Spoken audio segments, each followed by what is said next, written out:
We're now joined by Mike Bianchi, the Orlando Sentinel. He joins us on 365 Sports. Mike, glad we were able to get you on via the cell phone. Thanks for your time.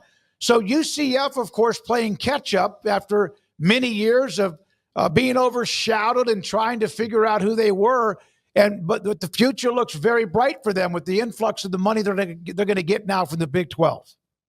Yeah, they're getting getting a full share of Big 12 money this starting this season, $45 million. Of course, UCF was in the group of five just a couple of years ago where they were getting $8-9 million from the American Athletic Conference. So this is like a windfall of new cash for them, which of course comes at just the right time because everybody's scrambling to try to find money to pay players, and UCF's like, hey, we got money right here. It's free money for us because we haven't had this in the past. So yeah, very opportune time for UCF to get this influx of money. Does that make them more, like you said, uniquely positioned to kind of capitalize on it because they know how to win on the cheap, essentially? I think so. I mean, UCF has always been budget conscious, budget strapped. They've had to do more with less. They were trying to build themselves up so they could get into the Power Five. So, they built a stadium on the cheap. They built an indoor practice facility on the cheap. And yeah,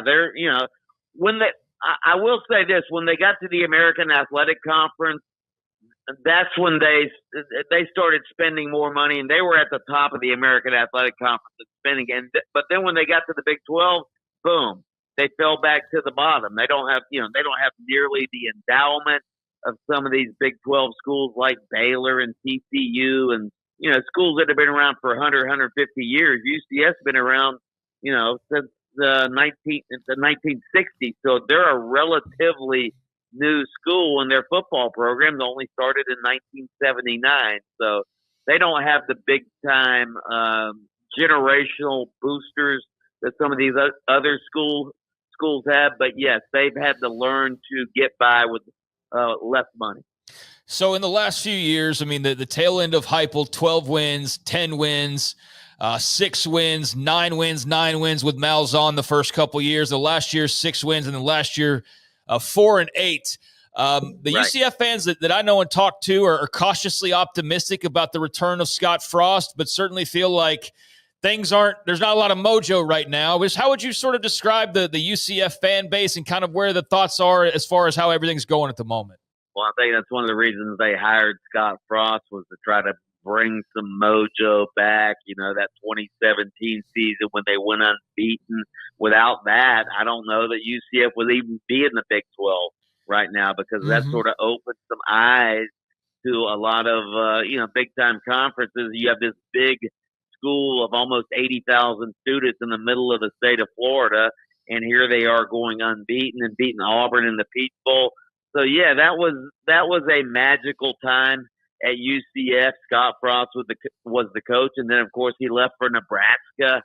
And, UCF fans were down about that, and now they're bringing him back. So they're trying to get some of that mojo back with Scott Frost, even though he failed miserably at Nebraska. But I think UCF fans right now are pretty realistic. There's a reason Gus Malzahn bailed out. I mean, he bailed out. He did not get fired at UCF.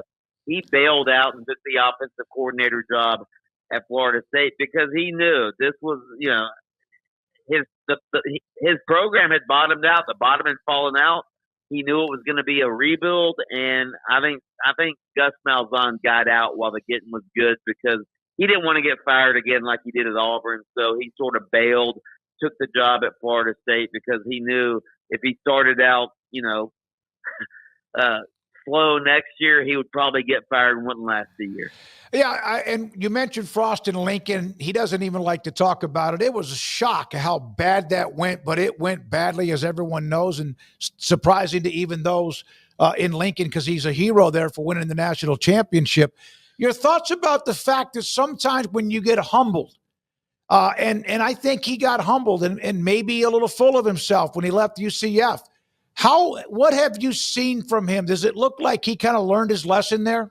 At Covers and All, we've revolutionized protective solutions with cutting-edge, customizable covers, tarps, and curtains. Using advanced tech fabrics that are 100% waterproof, UV tear, and abrasion resistant, we ensure lasting durability with hand-sewn double-stitch seams. Our commitment to quality, precision engineering, and customizable options is unmatched. With vertically integrated operations and express shipping, we deliver premier protection at affordable prices. Visit coversandall.com today for the perfect fit, guaranteed to last. Yeah, he had a quote when he at his introductory press conference when he came back to UCF. He said, "Hey, when you're climbing the ladder of happiness, or when you're climbing the ladder of success, they don't tell you to stop when you're happy." And he was happy at UCF. He was content at UCF. I don't think Scott Frost ever really wanted to go back to Nebraska. I think he felt obligated to go back to Nebraska because, as you mentioned, he was the favorite son. He played for Tom Osborne. He was the quarterback that won the national championship at Nebraska. He's from Nebraska, so he was the favorite son. He felt like he had to come back, and of course, they were offering him big money, much more than he was making at UCF, to come back, and they gave him a huge contract to come back. But I don't think Scott Frost. I think Scott Frost knew Nebraska hasn't really been relevant in 30 years. They haven't won a conference title since I don't know. I don't even know how long it's been. It's been over 20 years since they've won a conference title. So I think Scott Frost knew going back to Nebraska might be a big challenge, but he had to take the job. Of course, his parents were living in Nebraska. They both went to Nebraska. They wanted him to come back and coach Nebraska. So it was a job he could not turn down. And yeah, he was humbled there. I think he learned a lot about, about expectations and all of that. So yeah, I think Scott Frost is going to be a better coach at UCF because of what happened at Nebraska. The thing is, when Scott Frost was at Nebraska, even though it wasn't that long ago, I mean, the college game has changed completely since he was last coaching college. They didn't have NIL. Mm-hmm. They didn't have the portal running nonstop like it is now. So he's having to learn on the fly down here. By the way, last conference title for them, believe it or not, was 1999. Oh wow, for Nebraska. Well, not 30 years yet. Well, so, yeah, let's. I mean, yeah, but a long damn time. But Mike, because he is so beloved there at UCF, is this maybe a nicer first year for him to kind of reorganize, given that they've got kind of a lot of obstacles in front of them, given some of the really good players they've lost the last couple of years, and the quarterback situation is very muddled right now. Yeah, I think he's going to get a grace period. I don't know that other coaches would get a grace period, but I think the way Gus Malzahn was not popular when he left. Gus Malzahn, even though he had some early success at UCF, he wasn't very popular with the fan base. So, and Scott Frost, again, when he was here before, it was like Camelot. It was like JFK when he became president in 1960. This young guy who was sort of the golden boy. That's how Scott Frost is perceived at UCF. So I think he'll get some grace, but it's how fans are. It's not going to be a long honeymoon period for crying out loud. He's going to have to win in a couple of years, especially in today's college football where you can turn it around quickly because of the portal. We learned quickly about the UCF fan base back when the flirtation with the Big 12, when the Big 12 was trying to add following of course, Texas and Oklahoma leaving and all of that. And they're passionate, and there's a bunch of them, as it's a huge school, as we know, and they're very savvy when it comes to social media. Have they been humbled at all, or are they just as ferocious as they've always been? They're just as obnoxious as ever. I said ferocious.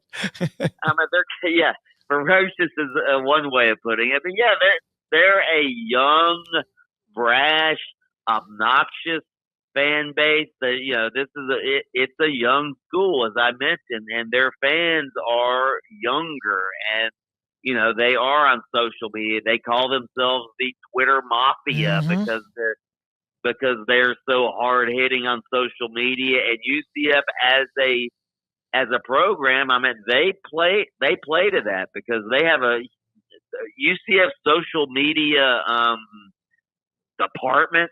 I mean, they're they're on the cutting edge of social media when it comes to college football. They have a guy, Eric DeSalvo, who's in charge of it, who's like considered one of the best in the business. So they play to that fan base. They play to their younger fan base. But yeah, that it can be believe me, I know. I write a lot of great stuff about UCF and positive stuff, but the first time you write something negative, man, they just hammer you. How about this? They had kind of been off, even with Frost in that unbeaten team. But when we started discussing them, we knew about them and what they had done. But I made the mistake, Mike, of calling them the Central Florida Golden Knights. So you could imagine, oh my God. I learned quickly. I mean, they attacked. It was like pit bulls and Doberman pinchers. Yeah, the golden. Yeah, sometimes I never say it. I do a radio show down here. I never say it on the air, but every now and then I catch myself thinking to myself the Golden Knights, because when I first got here, that's what they were. Yep. When I first got to Orlando, and they were the Golden Knights for the longest time, but they haven't been the Golden Knights for, heck, I don't even know how long, 15 years, 20 years. But yeah, do not do that. No, that's a no-no. We learned that quickly. Paul? Mike, how much of a chunk recruiting wise do you think they can take out of the big three? Well, given that, like they've kind of already got chunks taken out of them. It's going. I think if these new rules are actually enforced, where you have $20.5 million to spend with this new house settlement, that's your salary cap, $20.5 million. And if they actually enforce the third party NIL booster rules, then I think UCF can compete, because they've got $20.5 million they're going to spend on their athletes. They just don't have the big money boosters that, like Texas Tech with Cody Campbell and all the money he's spending. They don't have anybody like that. They don't have the boosters that the Gators have or Florida State has. But if the rules are enforced, I think UCF is situated in great position, because they can spend the $20.5 million. As I mentioned, they can do more with less than just about any program in college football. They just don't. They can't just buy players with these exorbitant NIL deals. But when you listen to the conference commissioners, when you listen to all the college coaches, they say that these rules are going to be enforced with these third-party NIL deals. I'm skeptical. Yeah. I don't know how they're going to do it. Yeah, I don't either. I'm going to leave it with this. And, Mike, this is part of your article when you talked about what UCF was eating off of, or what they had when they'd go to the grocery store or restaurant. Paul, listen to this, and Craig, because unlike Florida, Florida State, Miami, and other marquee programs throughout the country that have long been dining at a Wagyu-laden lobster-stuffed banquet table of TV riches, UCF has been living off the crumbs, learning how to stretch every dollar like a Depression-era homemaker. And it's a great line. I mean, it's an absolutely great line. All of a sudden, again, as you mentioned, suddenly flush with new money after joining and now being a full share in the Big 12. So with what's happening, if you don't mind, with Lagway at Florida State trying to, get the cobwebs out of their head after a disastrous year and the frustration of how 23 ended. And Miami seems to be doing things well. Where are those three, the big three among Florida State, Miami, Mike? Well, Florida's always been sort of the flagship university. It's the oldest, richest school in the state of Florida. Of course, they've been down for a long, long time. They've had some pockets of success under Dan Mullen and even Jim McElwain. We all know that Billy Napier has been on the hot seat since he took the job. The Gators finished strong last year. DJ Lagway looks like he's going to be a great quarterback if he could stay healthy. So, I think the Gators are sort of on the upswing, if you will. Miami, as you mentioned, they won 10 games last year. Mario Cristobal, he's a great recruiter. I think Miami on the upswing as well. UCF we've talked about. The thing is, Florida State, they were 2-10 last year. They were last in the ACC. The bottom fell out of their program. Mike Norvell, of course, just signed a huge contract after they won all of their regular season games 2 years ago and they got snubbed by the playoff committee. He signed a huge 8-year extension. It's not like he's going to get fired because they can't afford to fire him even if they do have another losing record. But everybody's looking at Florida State this year and saying, was last year an aberration or are they on the downswing? So Florida State, to me, is the most intriguing story because of how miserable and how surprisingly miserable they were last year. Mike, good stuff, buddy. Thanks for your time. We appreciate it. Thank you. Thank you, guys. Thanks for having me. Mike Bianchi from the Orlando Sentinel on UCF and how they're set up.